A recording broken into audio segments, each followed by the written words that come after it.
Yes, guys, welcome back to the channel.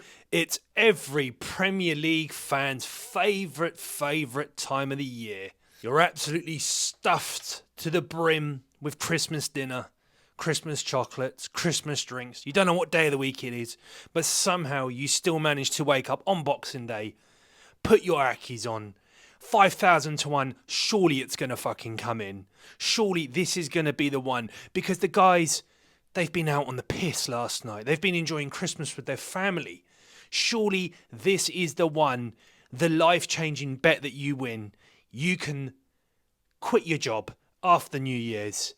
It's just a beautiful time of the year. Matches coming at you thick and fast. And that's what we're doing this week. We are getting into match day 18 predictions, almost halfway through the season. Before we do, if you are liking the content, please subscribe, press the little notification button and set yourself up for the alerts. Let's take a quick look back at what happened in a manic weekend. Liverpool and Spurs served up an absolute gem at the Tottenham Hotspur Stadium where goals were scored for absolute fun. Amarin realised the enormity of his rebuild job as Man United got battered by Bournemouth. A winning start for Vita Pereira. Man City lost yet again as Villa bullied them around the park for 90 minutes. Big wins for Arsenal and Newcastle as Alexander Isak continues to show why Newcastle must do absolutely everything in their goddamn power to retain his services come the summer transfer window. Let's just have a quick peek off the table, shall we? Liverpool remain in first with 39 points. 4 points ahead of Chelsea, who are in second with a game in hand. Arsenal are third with 33 points. Nottingham Forest in the Champions League places with 31 points. Up to fifth is Bournemouth after their 3-0 win at Old Trafford on 28 points. They are level with Aston Villa but are ahead of them on goal difference. Manchester City, who would have believed it, have slipped to 7th in the league. Newcastle are 8th with 26 points. Fulham and Brighton are on 25 points in 9th and 10th respectively. Tottenham dropped down to 11th after that amazing crazy match versus Liverpool. Brentford lost at home, not something they're used to. They are in 12th with 23 points. Manchester United, I think someone can correct me, the first time they've ever been in the bottom half of the table at Christmas, are on 22 points. 14th is West Ham after a few good results. They are now up to 20 points. 15th are Everton as they yet frustrated another big team.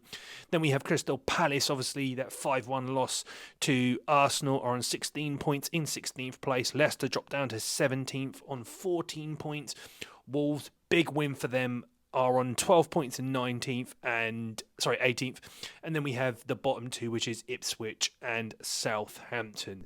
So guys, let's get stuck into this week's fixtures, and we are kicking the week off with a big one, a huge one for Manchester City. They are at home to Everton. Everton have not beaten Manchester City in the Premier League since 2017 and lost 12 of the last 14 matches to them. The last 6 of Everton's matches have ended up in a 0-0 draw as they continue to frustrate teams when they play them. Man City are so desperate to turn around their fortunes. Man City, of course, coming off the back of 2-1 losses. Pep's team need a turnaround in fortunes, and boy, do they need it quickly. On paper, you would obviously always normally say this was a banker for City, but Everton are proving very difficult to beat at the moment. But in all honesty, I can see City winning this, but just. So I'm going for a 1-0. Everton are going to prove hard to break down. It will be interesting to see if Manchester City get an early goal and Everton have to come for the game if Man City can pick them apart. Next, we have at the Vitality, Bournemouth versus Palace. Bournemouth riding high in 5th in the table after the demolition job against Manchester United. Palace, of course, coming off the back of a 5-1 home drumming against Arsenal. The last 4 matches between these two teams have produced 2 wins apiece. Bournemouth are looking so slick, put together this season, and are firing from all angles and are currently on a 5-match unbeaten streak. Palace's form, of course, before the 2 losses to Arsenal in the League Cup and in the Premier League, are on a 9-match unbeaten run in all competitions. So I expect this to be a good match, but I do expect Bournemouth to continue their good form. So I'm going for a 3-1 home win for Bournemouth. Next, we have Chelsea versus Fulham. Fulham have only beaten Chelsea once in the Premier League since 2019. Such is the dominance that Chelsea hold over their London rivals. Chelsea's amazing form ground to a halt at the hands of the perennial drawers Everton last week. Fulham were coming off the back of a stalemate themselves against Southampton. New manager bounce back and all that shit. But are unbeaten in 5, which has included draws against Spurs, Arsenal and Liverpool. I expect Chelsea to get back to winning ways here, but I don't think it's going to be straightforward. So I'm going for a 2-1 win for Chelsea. Next, we have a very intriguing match between Newcastle and Aston Villa. Newcastle achieved the double over Villa last season, interestingly, despite their amazing season, and are coming off the back of 2 4-0 victories, albeit against weak opposition. Isak is cooking. Tonali is looking good on the pitch and his hair and his face. Murphy has absolutely levelled up in recent weeks and they are looking very, very good. A bit of consistency coming out of Newcastle now. After a bit of dip in results for Villa, they themselves have picked things up and were well worth their money in their 2-1 victory over Manchester City. This is a hard one to call. Will Watkins start or will it be Duran? I'm going for a 1-1 draw. I'm going to completely sit on the fence in this one. We have another intriguing match between Nottingham Forest and Tottenham Hotspurs. High-flying Forest have been back to their very best in recent weeks, picking up 3 straight victories, which has included impressive victories against United and Villa, as well as beating Brentford, of course, at home, who don't seem to struggle ever at home. Spurs are just treating us to gem after gem this season. I know people talk about Ange Postecoglou having a plan B or adapting or this and that. I, for one, as a neutral, I'm just begging, do not listen to the pundits, do not listen to Jamie Carragher, do not listen to Gary Neville. Keep serving us up the food on the platter, and boy, we are fucking hungry for it. I'm looking forward personally to Spurs bringing their crazy shit to Forest. Forest have, I think, the best defence in the league, bar Arsenal, Chelsea and Liverpool, so they've been very solid and tight in defence. Milenkovic and Maria, that partnership combined just looks amazing.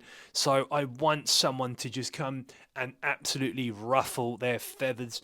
I'm going to go for a 3-1 win for Spurs here. I know they are missing quite a few players, but I think if they get an early goal and get on the front foot, they can really bring it to Nottingham Forest. Next, we have Southampton versus West Ham. Southampton, of course, will have their new manager, Ivan Juric, the former Roma manager, on the bench for this match, and which will hopefully give them that new manager bounce. We've seen a better version of West Ham in the last few weeks, picked up some good results, definitely look harder to beat than they did previously in the season. And based purely on new manager bounce back, I'm going to go for a 2-1 win for Southampton. Next, we have Wolves versus Manchester United. Wolves have lost 7 of the last 8 Premier League matches against Man United, but are coming off the back of a brilliant victory under their new manager against Leicester.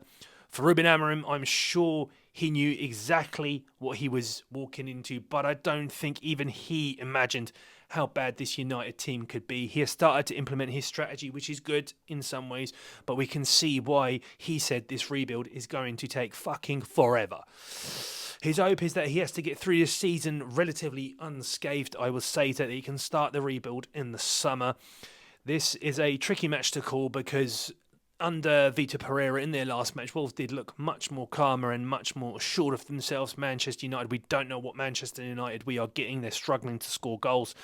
So this is a hard one to call, but I am going to back Amorim and Manchester United and go for a 2-1 away win for Manchester United. Next, we have Liverpool versus Leicester. Things are looking bleak for Leicester at the moment. After Ruud van Nistelrooy seen his team ship 7 goals in his last 2 matches without reply. And what else do you need than to go against the informed team, the league leaders, who are seamlessly running through everyone? Mo Salah back to his best. Van Dijk looking like an absolute fucking brick wall there in defence. Alisson back. Trent's doing things that we didn't even think were as possible as a right back. Dominic Szoboszlai, fuck me, that man is as good looking as he is good at football. And I just see Liverpool absolutely running through Leicester here, so I'm going to go for 4-1. It could be worse. It could be 5-0. It could be 6-0. I just see an absolute trounce for Liverpool. We have Brighton versus Brentford. Brighton are currently on a 5-match winless streak, but luckily for them, they're coming up against a team that can't buy a win away from home. So this could be the perfect match for them to find their form again. I don't think Brighton have played particularly bad in recent weeks, but it was only natural they were going to have this kind of season with the new manager, of course. Brentford will be disappointed losing at home last time out to Nottingham Forest, and we'll look for some kind of response. Whether they get it or not, I don't know. Probably Brighton is the wrong team to try and look for a response against, and I expect Brighton to pick up their form after a few recent wobbles in recent weeks. So I'm going for a 3-1 win for Brighton. Last and not least, we have Arsenal versus Ipswich. Arsenal look to be returning to somewhere near their best in their last few matches, and we'll be hoping to continue their good form here against Ipswich, who were thrashed at home 4-0 by Newcastle on the weekend. Arsenal look to be without Saka for a decent amount of time, and how much impact that will have on them is still to be known. But of course, when they lost Odegaard earlier in the season, it was night and day difference. They'll be hoping that Jesus continues his extraordinary run of form in his last 2 matches. He has scored 5 goals, and they will need him if they are to increase the pressure on Liverpool. With Liverpool and Chelsea both managed to win their matches, which we do fully expect, it will apply even more pressure on Arsenal, who play last this week. And I'm going to go for a 5-1 win for Arsenal. Gabriel Jesus keeps his goal-scoring form going. They don't notice Saka missing against the minnows that are Ipswich. Well, there you go, guys. There's my predictions for match day 18. Let me know what you think in the comments, if you agree, if you disagree. If you are liking the content, like, subscribe, and press the bell notification. And I will see you on match day 19, which is about 3 hours away.